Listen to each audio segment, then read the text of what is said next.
This is another fishing podcast.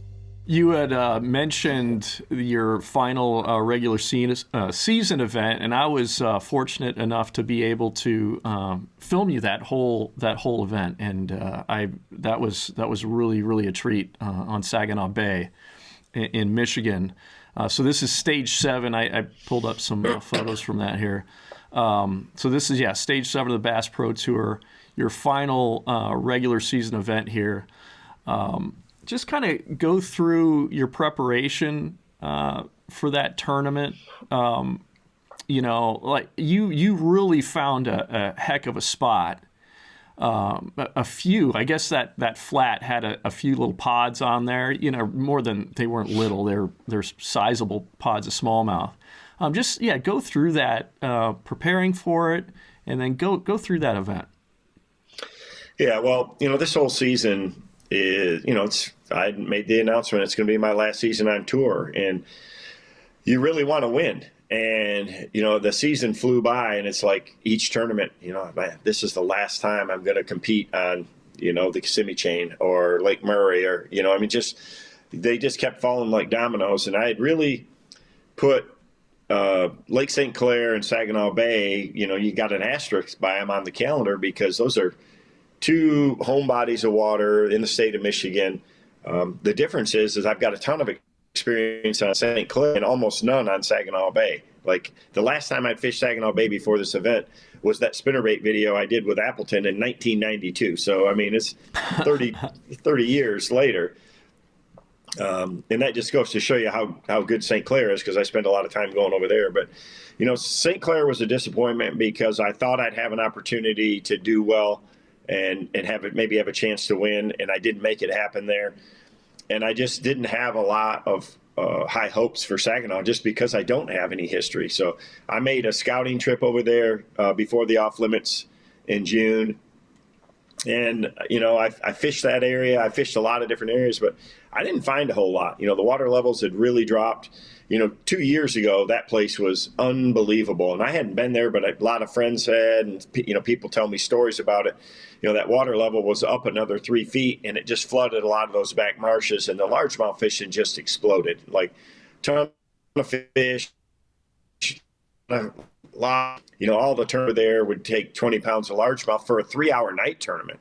And it's just what it had, grown into. But, 2 years of dropping water and loss of habitat with all that grass, it really changed it and made it fish a lot smaller. So I just got lucky in practice, and, I fished through that area, and I got a couple of good bites, and I just knew that it had potential, but I didn't really know it was there until the first day of competition. And, you were with me out there, for that.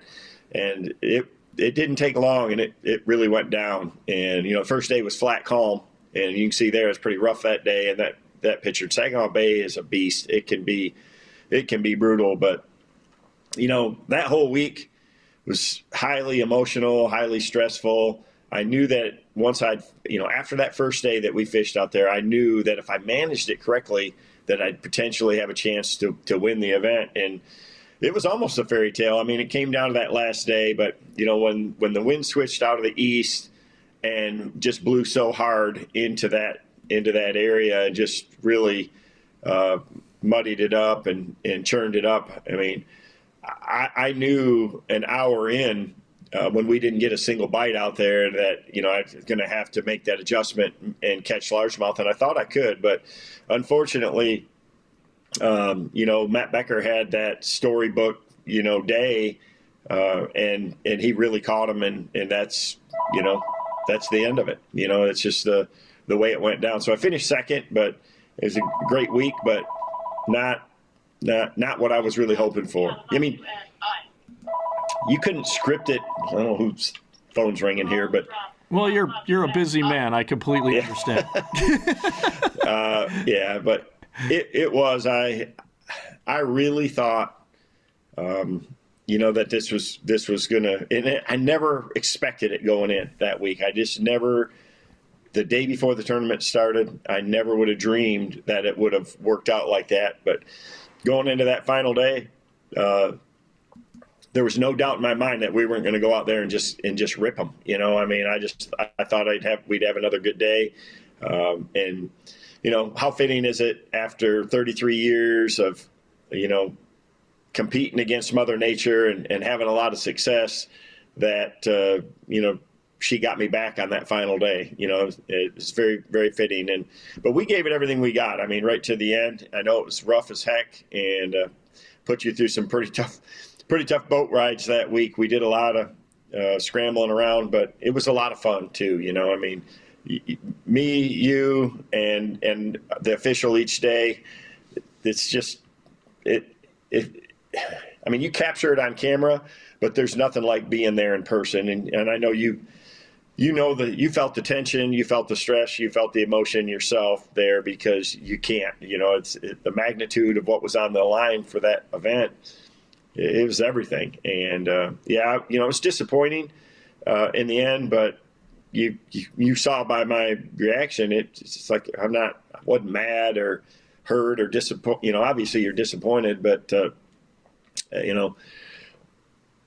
the sport owes me nothing for sure. I've had a great time, had a really great career doing something that I absolutely love, have a passion for, and I'm really not slowing down. I'm just, I'm shifting from the tour and that competitive aspect to, being more of an educator and an ambassador out there. And the schedule is grueling, as you know, and that's a big part of my decision was that aspect of it, that it's basically, 20 to 25 weeks a year that you have no flexibility in the schedule. You can't miss an event. You can't miss a day. There's no sick days. There's no,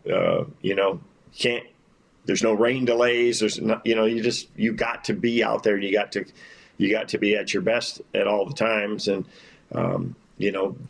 that part of it, I'm definitely not going to miss. That's what I'm really looking forward to.